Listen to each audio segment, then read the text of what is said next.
Bonjour tout le monde. Juste pour vous dire, vous avez reçu une feuille avec quelques petits versets bibliques dessus. C'est une étude que j'ai pu faire cette semaine. Maintenant, pour ceux qui ne savent pas les premières lettres, allez voir au début de votre Bible et des marques l'abréviation. Mais sinon, c'est 2 Chroniques, 2 CH ou Esdras, ESD. Fait qu'on les a mis comme ça. Puis c'est pour vous amuser. C'est parce que c'est la prédication de ce matin, c'est sur la souveraineté de Dieu. Et les textes qu'on vous a donnés vont vous parler de la souveraineté de Dieu. La souveraineté de Dieu, c'est quoi? J'ai pris la définition de John Piper. Nous voulons dire qu'il est puissant et qu'il a une autorité telle qu'il peut dépasser toute autre puissance et autorité. Donc, Dieu est au-dessus de tout ce qui se passe sur la terre. On va regarder beaucoup de versets ce matin. Soyez vraiment alertes. C'est pas nouveau, pasteur. On en regarde toujours beaucoup de versets. Mais je veux vraiment que la parole puisse s'installer dans votre cœur. On a parlé il y a 2 semaines, entre autres, depuis 15 minutes, là, de calmer notre esprit, de faire confiance à Dieu, que Dieu est en contrôle de toutes choses. Mais c'est pas évident quand on est dans un siècle comme ça, puis qu'on voit les choses arriver comme, peut-être pas comme on aimerait qu'elles arrivent, puis on peut oublier que Dieu est au-dessus de ça. Hein. Dieu est vraiment au-dessus de tout ce qui se passe sur la terre. Il nous dirige, il nous contrôle. Je ne sais pas, moi, quelqu'un ouvre la radio à 8 heures dans son auto, puis il entend la parole de Dieu. C'est pas lui qui a décidé, c'est Dieu qui a parlé à son cœur sans qu'il sache. Et Dieu nous guide comme ça constamment. On fait des choses, on va à des endroits, et Dieu est souverain et en contrôle. Maintenant, on va prendre les textes, on va regarder sur quoi, entre autres, il est souverain. Sur qui il est souverain. Est-ce que vraiment notre Dieu est vivant? Parce que si on pense que Dieu n'est pas en contrôle, on a un petit Dieu. Si on croit que Dieu, Pasteur Jérôme avait toujours cette expression-là, j'ai une petite foi dans un grand Dieu. Puis je veux que vous voyez ça ce matin, la grandeur et la majesté de Dieu sur le contrôle de ce qui se passe sur cette terre. Fondement de toutes les vérités chrétiennes, le psaume 115, 3. On va avoir beaucoup de, comme je vous disais, de textes. Notre Dieu est au ciel, il fait tout ce qu'il veut. J'étais content sur le chat sur la résurrection aussi ce matin, vraiment. Je veux qu'on l'apporte à Pâques. Mais Dieu est au ciel, il fait tout ce qu'il veut. Nous autres, on prie. Hein? Nous autres, on veut savoir la volonté de Dieu. On prie, on demande des choses à Dieu. Mais au bout de la ligne, un peu comme Jésus, quand il va arriver dans le jardin de Gethsemane, à la fin, il va prier, il va dire, j'aimerais que tu éloignes de moi cette coupe. Mais il finit par dire la phrase que chaque chrétien devrait dire en terminant sa prière, non pas ma volonté, mais la tienne. Et quand on se soumet à la volonté de Dieu, ça ne sera peut-être pas nécessairement ce que vous aimeriez qu'il vous arrive, mais vous allez savoir que Dieu est derrière la situation, derrière la façon d'être. J'ai pris aussi une définition dans le dictionnaire Larousse, se dit d'un pouvoir qui n'est limité par aucun autre, qui manifeste un sentiment de supériorité absolue. Vous savez, souvent, les gens, ils vont penser que le diable puis Jésus, c'est égal, puis ils se battent les uns puis l'autre. De temps en temps, c'est le diable qui gagne, de temps en temps, c'est Jésus qui gagne. C'est une guerre, mais c'est pas ça du tout. Dieu est en contrôle, le diable est une créature. Le diable ne peut pas faire à rien qu'il n'a pas demandé à Dieu de faire. Souvenez-vous de l'histoire de Job, entre autres, parce que Satan va demander à Dieu, ah oui, c'est ça, Job, avec tout ce qu'il a, c'est sûr. Si tu enlèves ses biens, il va te renier, tout ça. Mais il dit, je te permets de le faire. Mais il ne pouvait pas le faire sans la permission de Dieu. Maintenant, on va regarder, personne ne résiste à sa volonté. Quand Dieu établit quelque chose, si vous lisez, là, vraiment, je vous mets au défi de lire les versets que je vous ai donnés. Je sais que ça va vous donner un moyen contrat. Fait que le matin, quand vous faites votre 3 heures de prière, gardez 1 heure pour la lecture de la Bible. Personne ne fait 3 heures de prière. Dans Job 42, 2, il nous dit, je reconnais que tu peux tout et que rien ne s'oppose à tes pensées. Ça, c'est Job. À la fin, après qu'il a eu rencontré ses amis bizarres et qui arrive au bout de la ligne, puis je reconnais que tu peux tout et rien ne s'oppose à tes pensées. Dieu, présentement, encore une fois, il contrôle, même si les événements, si vous voyez des tremblements de terre, des choses, ces choses-là sont sous le contrôle de Dieu. Daniel 4, 35, et ces versets-là, je vous les ai mis au début. Vous allez avoir plein de versets, mais je les ai mis au début de votre liste qu'on vous a donnée. Tous les habitants de la terre ne sont à ses yeux que néant. Il agit comme il lui plaît avec l'armée des cieux et avec les habitants de la terre. Il n'y a personne qui résiste à sa main. et qui lui disent « Que fais-tu? » Puis à la fin, je vais vous donner un texte, parce que souvent, on va même s'opposer à Dieu. On va être frustré contre Dieu. On va en vouloir à Dieu parce que les choses ne sont pas comme on veut. Présentement, avec ce qui se passe dans le monde, il y a beaucoup de gens qui sont vraiment sur un stress épouvantable. Et c'est sûr qu'à vue humaine, vous avez peut-être raison, mais nous autres, on a une autre vue. On ne regarde pas aux choses visibles. On en regarde aux choses invisibles. Les visibles sont passagères. Ce qui se passe présentement, faites-vous-en pas, ça va passer. La guerre mondiale a eu lieu à passer. La première a passé, tout passe. Mais nous autres, on en regarde aux choses invisibles. Un jour, on va être dans sa présence pour l'éternité. Et en attendant, quand on marche sur cette terre, on y fait confiance. Hein? Le pasteur, la semaine passée, il parlait d'avoir la foi, de garder notre foi en Dieu. Le mot foi, ça veut dire de mettre notre confiance. Fait que si Dieu dit quelque chose, ben Seigneur, je te fais confiance, tu vas t'en occuper. On vit un petit stress à Rivière-du-Loup, on ne trouve pas de local. Et puis, ça pourrait nous amener à être en panique. Mais honnêtement, quand on en parle, on nous autres, écoute, Seigneur, t'en as un, on ne l'a juste pas trouvé encore. Et quand tu vas nous le donner, ça va être à ta gloire. On va te célébrer parce que tu as trouvé l'endroit où on peut ensemble se réunir. Puis si vous restez pour la réunion d'affaires, on a une petite vidéo sur Rivière-du-Loup. Parce que tout le monde dit, c'est quoi qui se passe à Rivière-du-Loup? Vous allez le voir en live. Vous allez voir comment Dieu est en train d'intervenir là-bas. Éphésiens chapitre 1, verset 11. Un autre texte, il nous montre encore, en lui, nous sommes aussi devenus héritiers, ayant été prédestinés selon la résolution de celui qui opère toutes choses, d'après le conseil de sa volonté. Il opère toutes choses selon le conseil de sa volonté. Des fois, les gens peuvent dire, ben moi, je trouve que les gens ne me voient pas, j'aurais un potentiel pour faire telle chose, je pourrais travailler dans la cuisine, pourquoi les gens ne me le demandent pas, il y a telle chose, j'aimerais ça travailler dans le stationnement, c'est toujours Carole qui est là, il prend toute la place, il ne laisse pas les autres. Non, non. On est juste content d'avoir Carole dans le stationnement.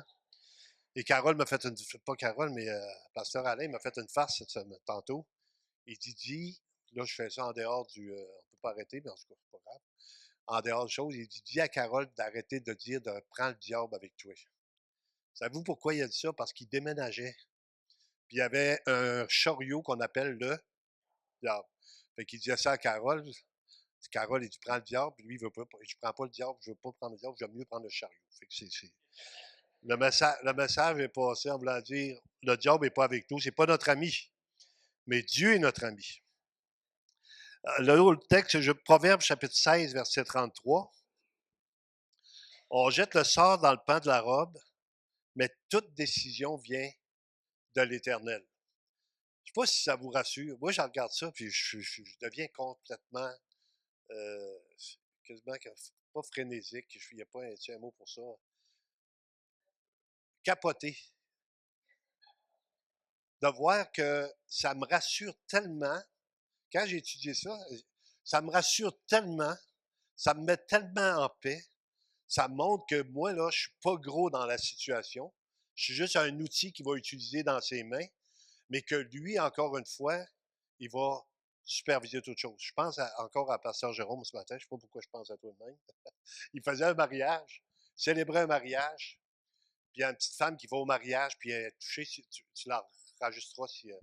Et puis elle est touchée par ça, puis elle dit, j'aimerais ça te voir, j'aimerais ça parler du Seigneur. Il prend le temps, elle accepte le Seigneur, et le lendemain, une petite fille de 21-22 ans, elle se tue en automobile. Maintenant, si vous regardez ça aux yeux humains, c'est terrible, elle est morte. Aux yeux divins, elle est dans le royaume de Dieu. Elle a passé une journée avant, elle s'est préparée pour le royaume de Dieu. Personne ne savait qu'elle allait mourir, lui, il ne savait pas. Il a juste fait ce que Dieu lui a demandé. Oui, oui, je vais prendre du temps avec toi. Et puis, cette petite fille-là est dans l'éternité. Et nous autres, la même chose. Quand vous priez pour vos familles, vous désespérez pas. Faites juste confiance que Dieu est en train, il est à l'œuvre. Ouais, mais elle dit, depuis que je prie pour lui, c'est pire. C'est bon signe. C'est bon signe. Ça veut dire que Dieu est en train de faire quelque chose. Et, écoute, il n'a jamais été à l'église aussi souvent de sa vie. C'est bon signe. Laisse-le aller à l'église. En attendant, et Dieu va faire son œuvre dans sa vie. C'est lui qui établit les rois. Et là, c'est difficile à comprendre encore une fois. Ça se peut pas. Pasteur, tu nous dis des blagues. Je vous dis ce que la Bible dit, faites confiance à Dieu. Dans Daniel chapitre 2, verset 20-21, Et là, il va nous montrer, nous autres, là, écoutez ce qu'on fait, là, on va voter. Hein? On va avoir à aller voter. Allez voter. C'est important de voter. Votez pour qui vous pensez qui serait le meilleur. Allez juste faire votre droit de choses. Mais c'est à vous ce qui va arriver au bout de la ligne. Vous, vous avez obéi au Seigneur en étant des bons citoyens, en exerçant votre droit de vote. Mais ça va finir par quoi? La volonté de Dieu. Et là, vous ne chiolez pas après le Seigneur. Ben là, moi, je ne comprends pas, Seigneur. Vous savez qu'il y en a qui vont voter contre vous. Hein? Moi, nous autres, on avait ça dans la maison chez nous. Mon père était libéral, ma mère était conservateur. Il ne voulait pas que ma mère aille voter. Il allait voter à cachette. Ma mère repartait le soir, elle allait voter à cachette. Puis lui, il disait qu'il n'avait pas été. Elle demande, elle dit, mon mari, tu passé? Oui, oui, il a passé de bonne heure un matin. Fait qu'elle allait annuler le vote de mon père. Elle n'était pas d'accord avec lui, puis elle avait le droit, il n'y a pas de problème. Mais au bout de la ligne, là, le Seigneur connaît toutes choses. Fait que vous allez voter. Si vous gagnez, vantez-vous pas trop, c'est le Seigneur qui a exercé sa volonté. Puis si vous perdez, ben écoute, Seigneur, c'est ta volonté. Puis là, on continue. On fait chaque chose dans notre vie en pensant que Dieu est en contrôle souverain. On fait des choses, on avance, et puis on y fait confiance. Daniel 2, 20, 21, Daniel prit la parole, il dit, béni soit le nom de Dieu d'éternité en éternité. À lui appartiennent la sagesse et la force. C'est lui qui change les temps et les circonstances, qui renverse et qui établit les rois. Voyez-vous ça? Honnêtement, là. Non, mais il faut être sérieux. On est dans une église, là. Les gens pourraient dire, je ne suis pas sûr pour celui des États-Unis, là, mais. Non, non. Pour celui des États-Unis, pour celui de la Russie, pour celui de l'Afrique, pour le maire des îles de la Madeleine, dans toutes choses, Dieu exerce son autorité et sa volonté. Fait que ça enlève vraiment le stress de dire là, il faut vraiment. Mais maintenant, si Dieu nous demande d'agir, je vais vous donner un exemple. Dieu est contre l'avortement. Il y a une marche contre l'avortement. Ben Dieu, il va faire ce qu'il veut. Non, non, va marcher contre l'avortement. Manifeste-toi. Obéis à ce que Dieu te demande de faire. Donc, on est en train de dire, ça ne veut pas dire qu'on est oisif dans la volonté de Dieu. On est actif en cherchant constamment sa voie. Qu'est-ce que tu veux qu'on fasse, Seigneur? On a regardé le Forum des évangélistes. Ils vont venir faire un gros aujourd'hui l'espoir. Ils vont venir à Rivière-du-Loup, ils vont venir à Rimouski. Ben, elle dit ça, Seigneur, c'est ton plan, qu'on évangélise puis qu'on trouve des gens qui viennent à toi. Maintenant, ce n'est pas nous autres qui va les sauver, mais c'est Dieu qui va nous diriger vers la place à aller. Fait qu'on fait des maisons, vous arrivez dans une maison, cognez à la porte, il y en a un qui te dit, je veux rien savoir de toi. Tu t'en vas, tu dis, ben moi, je suis écœuré. Ou tu dis, va aller cogner à l'autre porte, hey, je suis assez content qu'ils viennent ici. Je demandais à Dieu de me parler aujourd'hui. Puis il va y avoir des situations comme ça. Nous autres, là, on fait juste comme ça. On suit les traces. Je ne sais pas si vous connaissez, il y avait une chanson qui disait, il nous mène où ce qu'il veut par des chemins sinueux. Dieu, il nous amène à l'endroit qu'il veut qu'on soit. Et si on sait qu'il est en contrôle, même si on pense que c'est pas comme on veut, ben vous allez être en repos. Vous allez vous coucher le soir et il nous dit tout le temps de. Moi, je dors comme un bébé le soir. Je dors 1 heure, je braille 1 heure, je dors 1 heure, je braille. Ça, c'est la joke qu'on fait pour les bébés. Là. Donc, c'est lui qui change les temps et les circonstances, qui renverse et qui établit les rois, qui donne la sagesse aux sages et la science à ceux qui ont de l'intelligence. Si vous lisez dans l'Ancien Testament, il dit, je l'ai rendu capable de travailler les ornements, de faire ci. Dieu donne une capacité. Les dons que vous avez, c'est des dons que Dieu vous a accordés. Si vous avez une capacité intellectuelle, on va avoir un futur médecin avec nous, je suis tellement content. Je vais être malade dans 5 ans, à finir en même temps, ça va juste bien. Mais s'il est capable d'étudier en médecine, c'est que Dieu lui a donné l'intelligence pour qu'elle puisse étudier. Dans tous les domaines, il y en a qui c'est manuel. Il y en a qui sont capables de travailler manuellement, peuvent faire des choses incroyables. Il y en a qui c'est des électriciens. Il y en a qui sont. Dans tous les domaines, c'est un don que Dieu vous a fait. Il vous connaît de toute éternité. Il dit qu'il vous a tissé dans le sein de votre mère. Pendant qu'on était une masse informe, tous les jours qui nous étaient destinés étaient écrits dans le livre de vie. Quand même pas rien, là. Dis-moi ce que j'ai passé. Des fois, je dis, ah, moi, j'aurais aimé ça, éviter mon passé. Il fallait que je passe par là pour crier à Dieu puis réclamer son aide, puis réclamer son salut. Il fallait que je passe.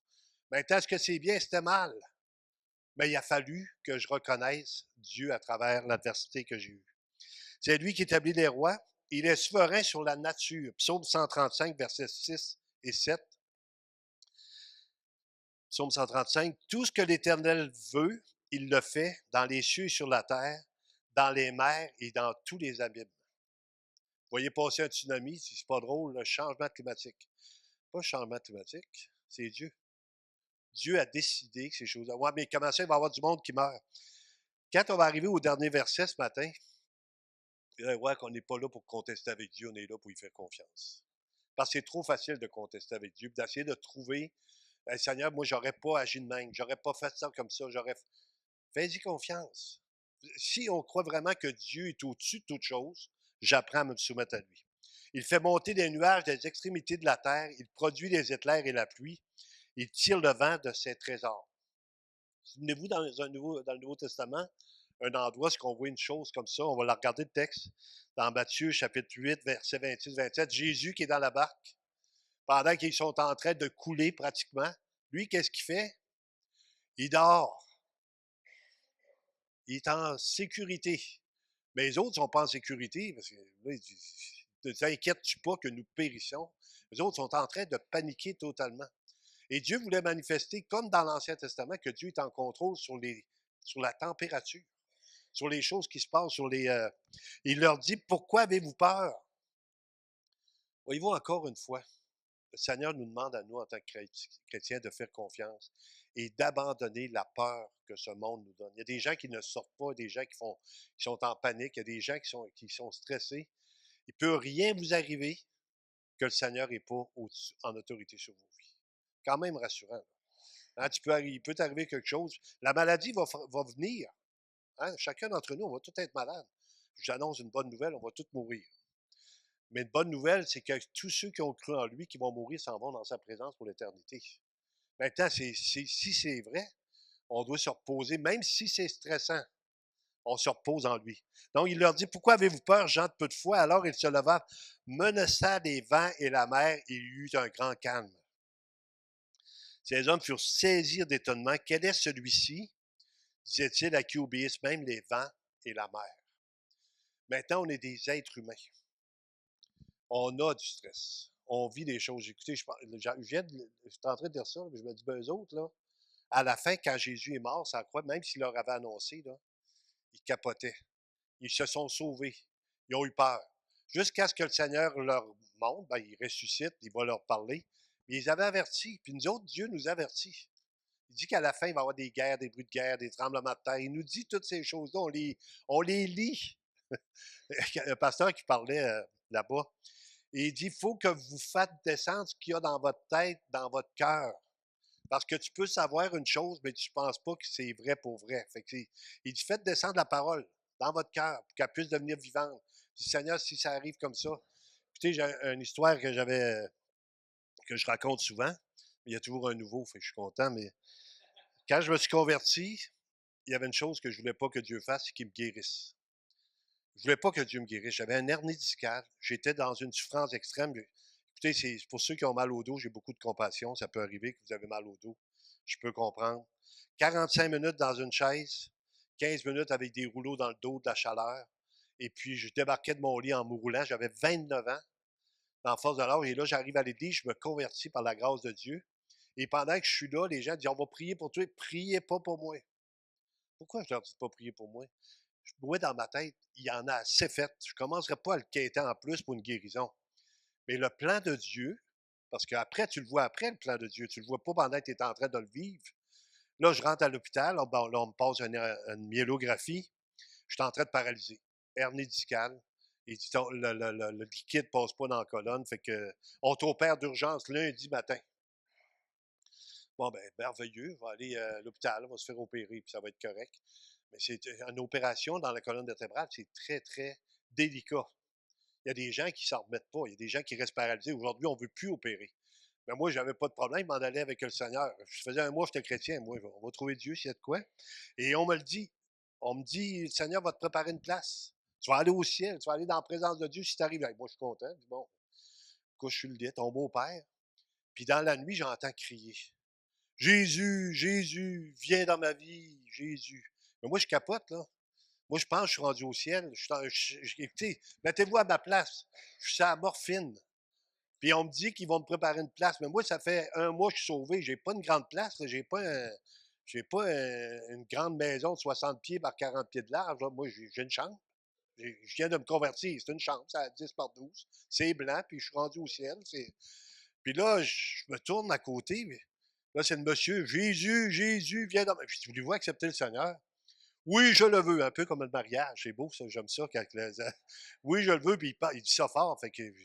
Mais lui, pendant qu'il est là, puis que les gens viennent prier pour moi, il entend les prières, il entend les gens qui intercèdent pour moi, il entend les frères chrétiens qui viennent me voir à l'hôpital. Lui, la parole de Dieu rentre pendant ce temps-là. Fait que je dis, ben, répète après moi. Là, il répète après moi, Seigneur, je te demande pardon. Seigneur, je t'avais une grosse voix, monsieur, je te demande pardon.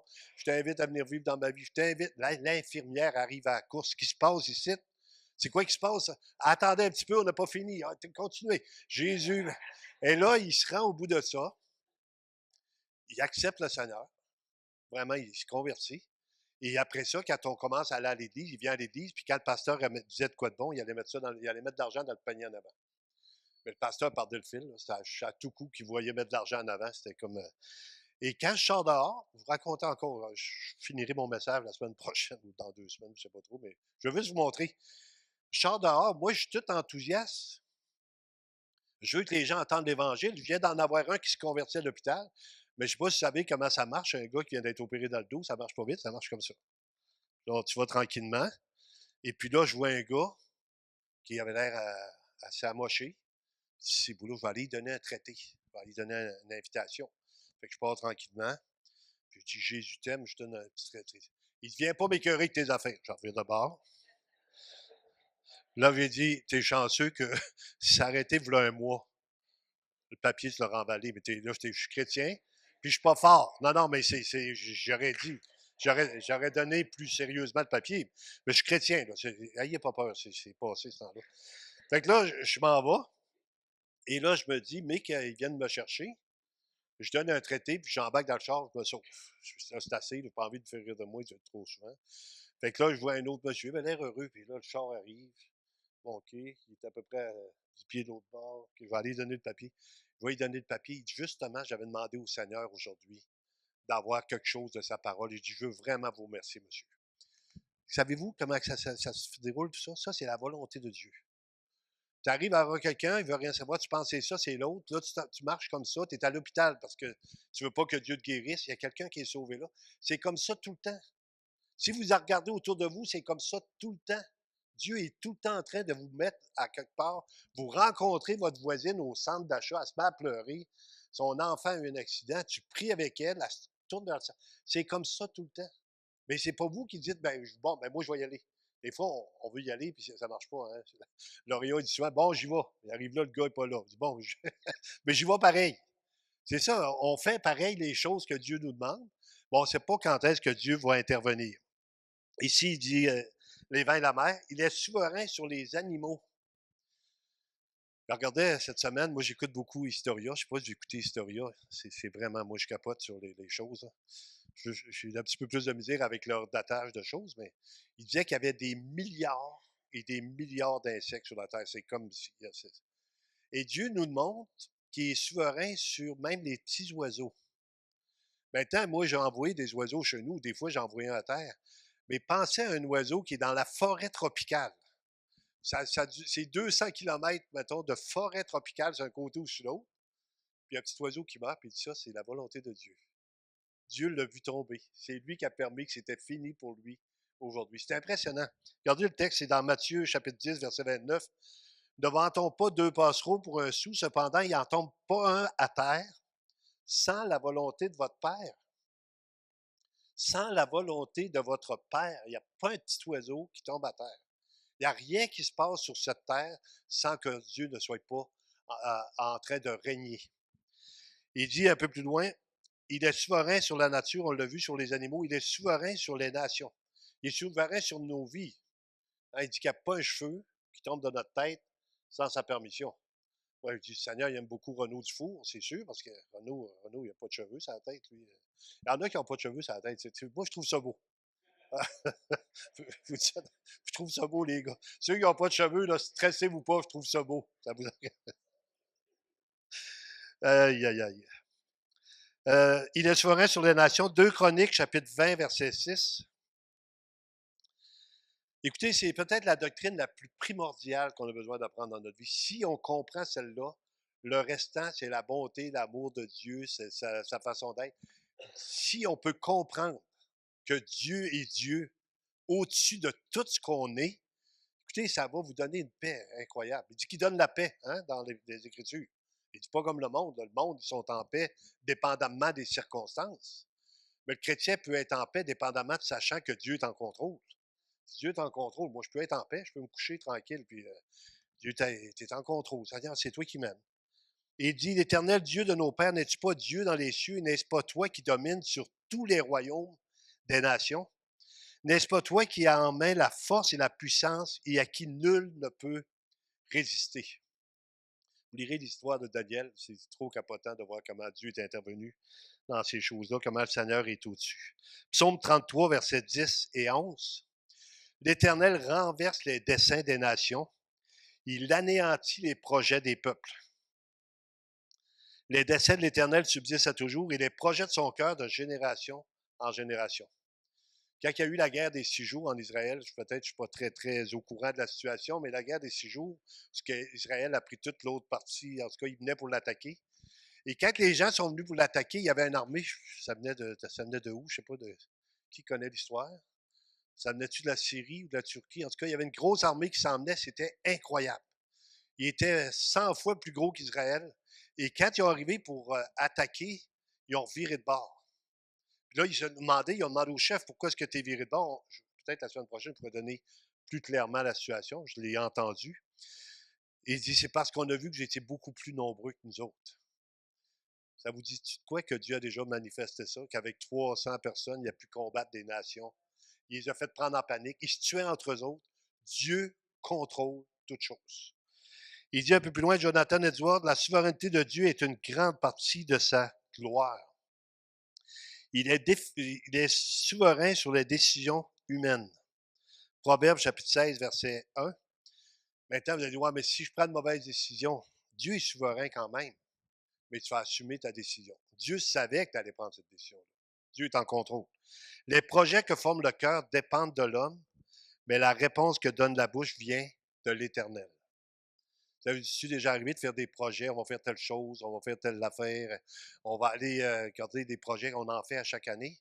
Je vais aller en Haïti depuis 3 ans, je suis toujours bloqué pour ne pas y aller. Je fais le projet.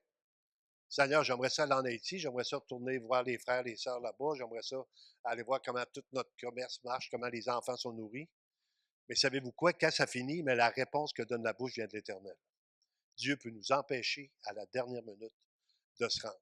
Et là, qu'est-ce qu'on fait? Hey, c'est pas drôle, Seigneur, ils vont crever de faim. Non, non. Dieu, tu es en contrôle. C'est comme ça, c'est mieux comme ça. Quand on était en Haïti, il y a plusieurs personnes ici qui étaient là pendant le tremblement de terre. Et c'était vraiment quelque chose d'improbable. Ça arrivait pendant que les gens sont en Haïti. La catastrophe commence, les piscines se vident, toutes prises partout. Pas un de nous est blessé. Ça, c'était déjà miraculeux. Savez-vous comment il y a eu de morts en Haïti cette année-là, 2010? 250 000 morts. On est 59 dans la place la plus risquée qu'il n'y a pas à Port-au-Prince. C'est une catastrophe épouvantable et Dieu, dans sa souveraineté, a gardé toute l'équipe. Et c'est tellement bien organisé que ceux qui s'emmenaient, ils pouvaient s'emmener, ils prenaient l'avion. Ils n'ont pas pu prendre l'avion parce que c'est arrivé la journée même que l'avion devait arriver d'Air Transat. Donc, les gens sont venus et tous ceux qui ont vécu ça donnent gloire à Dieu aujourd'hui. Seigneur, tu as été vraiment là avec nous dans cette situation-là. Et savez-vous quoi? Il y a plein de chrétiens qui sont morts, de d'autres dénominations, mais s'ils sont morts, c'est la volonté de Dieu. Un chrétien qui meurt, il s'en va où? Il s'en va dans la présence de Dieu. C'est juste qu'ils sont partis plus vite, mais c'était pas hors du contrôle de Dieu. C'était là, les hôtels les plus sécuritaires, c'est celles qui se sont effondrées. Les hôtels des riches. Et les petits hôtels à côté qui étaient déjà branlants, eux autres, ils ont resté, puis ça a toffé. Proverbe 19, 21. Le cœur de l'homme médite sa voie, mais c'est l'Éternel qui dirige ses pas. Il y a dans le cœur de l'homme beaucoup de projets, mais c'est le dessein de l'Éternel qui s'accomplit. Proverbe 21, 1, un autre verset. Le cœur du roi est un courant d'eau dans la main de l'Éternel. Il l'incline partout où il veut. Il l'incline partout où il veut. Vous savez, on pense souvent que c'est nous autres qui mènent. Hein? On organise ça, puis on fait des choses. Mais Dieu va susciter des personnes, des gens, des situations. Écoute, j'aurais jamais pensé que ça allait arriver de même. Mais Dieu, encore une fois, est souverain. Genèse 45, 5 à 8, ça, c'est une place. J'aime tellement ça, ces textes-là, où que Joseph est vendu par ses frères. Tout semble une catastrophe. Hein? Lui, là, ses frères sont jaloux de lui à cause que son père avait acheté une tunique. Ils veulent le tuer, puis là, il y en a un qui dit non, non, tue pas, on le vend. Et toutes ces décisions-là qui sont prises, écoutez, il n'est pas en train de faire le bien, il le vend. Il arrive avec Potiphar. Il fait prospérer la maison de Potiphar. Sa femme, à Potiphar, elle capote dessus, elle veut coucher avec. Dans ce temps-là, c'était des robes, saute sa robe, arrache la robe, et le gars est tout nu. Il part à la course, il se sauve. Mais ça a l'air de quoi? C'est lui qui a attaqué la femme. Donc, il est mis en prison. Faussement accusé. Mis en prison pendant des années, 2 ans, je pense qu'il était en prison. Là, il révèle ce que Dieu fait à des gens. Il y en a un qui dit, toi, je vais te le révéler, mais de toute façon, tu vas mourir. Bonjour. Mais l'autre, il prend le temps d'expliquer. Il dit, ben, tu arrives au roi, tu lui diras que je suis en prison faussement. Il l'oublie. Comment tu peux oublier d'être délivré de la prison pendant 2 ans par quelqu'un qui t'a prophétisé sur toi et qui t'a dit des choses? Il l'oublie complètement jusqu'à ce que le temps de Dieu soit arrivé. Et quand le temps de Dieu va arriver, il dit, je connais quelqu'un en prison qui peut interpréter les songes. Et tout ce chemin-là qui a été fait par quelqu'un qui a souffert, c'est pas facile pour Joseph. Là. Quand tes frères te rejettent, là, qui c'est qui ne veut pas être aimé par sa famille, ses frères, ses sœurs, nos enfants? Quand tu te fais rejeter, en plus tu te fais vendre, en plus tu te fais accuser d'être dans l'adultère pendant que tu ne l'es pas, c'est assez fatigant, ramasse en prison. Toute sa vie était une vie vraiment infernale. Puis dans Genèse 45, versets 5 à 8, maintenant, là, il leur parle. Ne vous affligez pas et ne soyez pas fâchés de m'avoir vendu pour être conduit ici, car c'est pour vous sauver la vie que Dieu m'a envoyé devant vous. Ça vous impressionne-tu un peu? Moi, je suis impressionné. Dieu a permis des situations dans la vie de Joseph pour sauver la vie du peuple d'Israël. Voilà 2 ans que la famine est dans le pays. Pendant 5 années encore, il n'y aura ni labour ni moisson. Je ne sais pas si j'avais-tu mis 5 à 8. Dieu m'a envoyé devant vous. Là, les gens pourraient dire, c'est pas Dieu qui t'a envoyé, c'est nous autres qui t'a vendu. Non, non, je ne comprenais pas. Dieu m'a envoyé devant vous. Dieu avait préparé ce plan-là de toute éternité. Et quand on voit ça, je ne comprends pas pourquoi ça m'arrive. Pourquoi ça m'arrive à moi? Souvent, c'est ça la question qu'on pose au Seigneur. Seigneur, pourquoi ça m'arrive à moi? Mais pourquoi ça ne t'arriverait pas à toi? Qu'est-ce que tu as de plus? Il peut nous arriver n'importe quoi à tout le monde. Moi, j'ai mon petit genou qui souffrait un petit peu. Pourquoi ça m'arrive à moi? Ben là, j'ai rendu à 70 ans. Ça se peut que ça fasse mal. Puis inquiète-toi pas, l'autre va faire mal bien vite. Les deux vont. À un moment donné, tu vas te ramasser. Si tu continues de même, là, à un moment donné, tu vas te ramasser dans un foyer de personnes âgées. Puis ça se peut qu'il y ait du monde qui te lave. Voyons donc, Seigneur, je suis chrétien. Non, non, mais pas parce que tu es chrétien qu'il t'arrivera rien. Mais je suis en contrôle, par exemple. Peut-être que la personne qui va te laver quand tu vas être Dieu, elle va accepter le Seigneur, puis elle va être sauvée pour l'éternité. Mais je vais t'avoir envoyé à la bonne place. Fait que fais juste dire, oui, Seigneur, non pas ma volonté, mais la tienne. Jésus, à la fin, non pas ma volonté. Non pas ma volonté, ouais, mais je comprends pas. C'est pas grave. Savez-vous quoi? Joseph, il comprenait pas pendant tout le temps de son pèlerinage. À la fin, il a compris. Il dit, ben, là, je viens de comprendre, voilà. Passer 20 ans à souffrir d'un bord, je ne sais pas combien d'années, à souffrir d'un bord pour de l'autre, à être rejeté, vendu, accusé faussement, perdre sa job, ça va vraiment mal. À la fin, il a compris. Et Dieu peut vous révéler pendant votre vivant sa volonté, puis il peut vous la révéler de l'autre côté. Écoutez, y a-t-il quelqu'un, Pasteur Jeff, hein, on aime tout Pasteur Jeff, vous vous souvenez de lui? Ça fait 1 an qu'il est décédé. Pasteur Jeff, pendant qu'il témoignait l'Évangile, pendant qu'il prêchait l'Évangile, il a demandé une chose. Il a demandé qu'on ne prie pas pour lui quand il allait être malade. On a tous désobéi. On voulait, on voulait tellement. Et savez-vous quoi? On a exercé la parole de Dieu dans son entité. On a pris le temps de prier pour lui. On a pris le temps de mettre tous les anciens prier pour lui. On l'a oint d'huile. Vous vous souvenez, quand on l'a oint d'huile, ça y coulait dans les yeux partout. Il ne savait plus où donner de la tête. Et on a intercédé au trône de Dieu. Et avant de mourir, pendant qu'il était à l'hôpital, il dit à quelqu'un, il se réveille, il est un petit peu écarté, il arrive du monde autour de lui. Il dit, sortez le message. Il fait comme un genre de prophétie. Sortez le message. Après ça, il dit à un autre, soyez baptistes, mais pas trop. Laissez l'œuvre du Saint-Esprit continuer d'agir. Oui, les baptistes, écoutez, je les ai écoutés prêcher cette semaine. Ils prêchaient exactement comme un Pentecôte. Le Seigneur va agir à travers chacune de nos vies. On n'est pas mieux les uns que les autres. Mais là, il nous amène à dire, puis là, quand il s'en va, lui, il s'en va dans le repos. Là. Lui, il n'a aucune inquiétude. Mais pourtant, on dit, écoute, il va mourir. C'est inquiétant. Il n'y a personne qui est mort avec la joie. D'habitude, on dit, écoute, je ne sais pas comment ça se passe. Là. Mais quand il est parti dans la paix, il laisse le message. Et encore aujourd'hui, sa parole sort sur Internet. Hein. Quelqu'un me disait qu'il écoutait des messages. Il y avait tellement la prédication de la grâce en lui qu'il comptait jamais sur lui. Moi, j'ai demandé comment tu fais. Ben, écoute, clairement, je ne peux pas compter sur moi. Je sais comment je suis. Je compte sur le Seigneur. Et Dieu agit. C'est un gars qui était tellement timide qu'il n'a même pas été capable de faire son exposé oral. Si vous connaissez son histoire, en 12e année, il a lâché l'école pour ne pas faire d'exposé oral. Il a prêché toute sa vie à du monde, il a amené des gens à l'Évangile, puis on en parlait là-bas en fin de semaine, c'était vraiment incroyable. Mais il y a de sécurité. Savez-vous quoi pour Pasteur Jeff? Je vous rassure. Vous allez le revoir, mais avant de le voir lui, il y en a un qui est au-dessus de lui. Vous allez voir le Seigneur. On va rencontrer le Seigneur. On va être ensemble dans sa présence. On va vivre un temps unique. Ça va être unique. Il n'y aura plus ni homme ni femme. Jean-Marie va pouvoir s'asseoir plus loin que ce qui est assis là à côté de sa guidaine. C'est pour ça qu'il en profite pendant qu'il est sur la terre. Mais il n'y aura plus ni homme ni femme. On va être dans un autre monde, nouveaux cieux, nouvelle terre. Pour ceux qui ont cru, écoutez, il disait en fin de semaine, il dit quelle organisation peut organiser une pareille convention? Il y avait 400 personnes. Les gens payaient pour y aller. Il y avait une structure, une organisation. Il dit les gens aspirent à ce qu'on a. L'amour qu'on a les uns pour les autres, la paix dans le cœur, la joie, la sérénité, puis montrer comment ils pouvaient s'impliquer dans tous les domaines.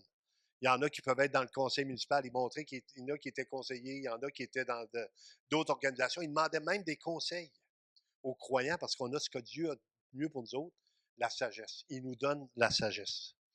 Il nous dit, je suis rendu là en plus, versets 5 à 8, Dieu m'a envoyé devant vous pour vous faire subsister dans le pays, pour vous faire vivre par une grande délivrance. Ce n'est donc pas vous qui m'avez envoyé ici, mais c'est Dieu. Comment vous comprenez ça? Ben non, c'est nous autres qui t'ont envoyé, on t'a vendu. Non, non, non, non, non, vous ne comprenez rien.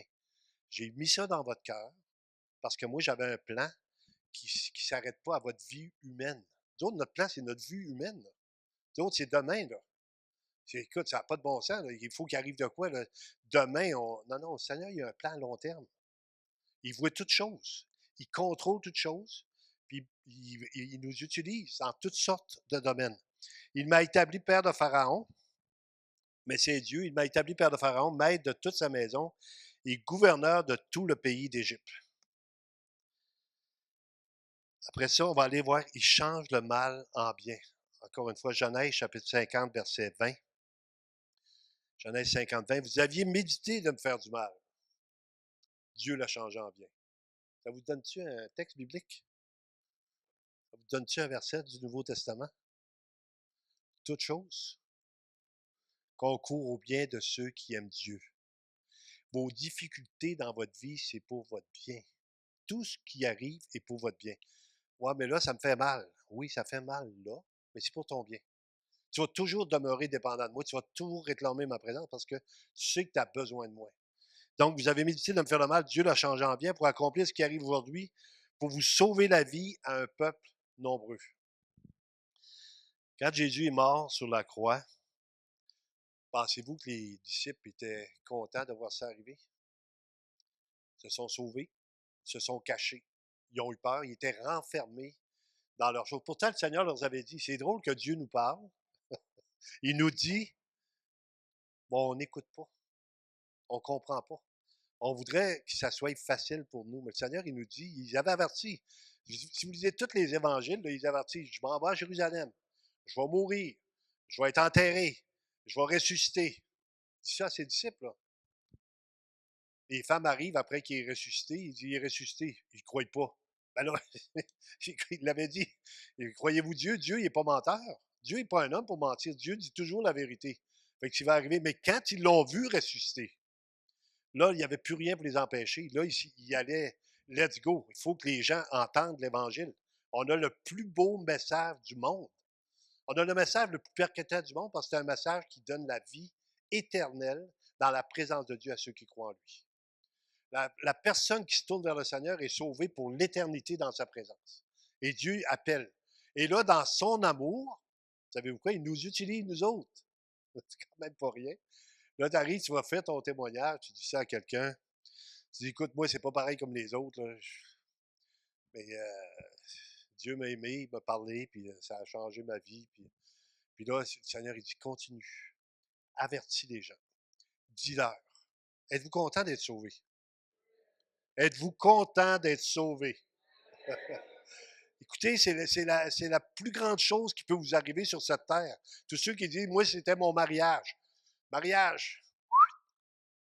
Ah, c'est quand mon petit gars est venu au monde. C'est quand Jésus est venu dans notre cœur. Et Jésus nous dit que maintenant, il va prendre soin de nous jusque dans l'éternité. Il dit qu'il est avec nous autres tous les jours jusqu'à la fin du monde. Il dit qu'il ne nous abandonnera jamais. Il nous promet 366 fois, je vous ai dit il y a 2 semaines, ne crains point. Donc, le Seigneur est juste en train de nous dire, écoutez, croyez-moi, faites-moi confiance. Je n'ai pas perdu le contrôle. Il n'a pas perdu le contrôle présentement de la planète. Et là, écoute, il a perdu le contrôle de la planète. Non, non, il n'a pas perdu le contrôle de rien. Il sait exactement ce qui va arriver. Ouais, mais c'est terrible ce qui arrive. Ça peut être terrible. Pensez-vous que c'était pas terrible pour Joseph?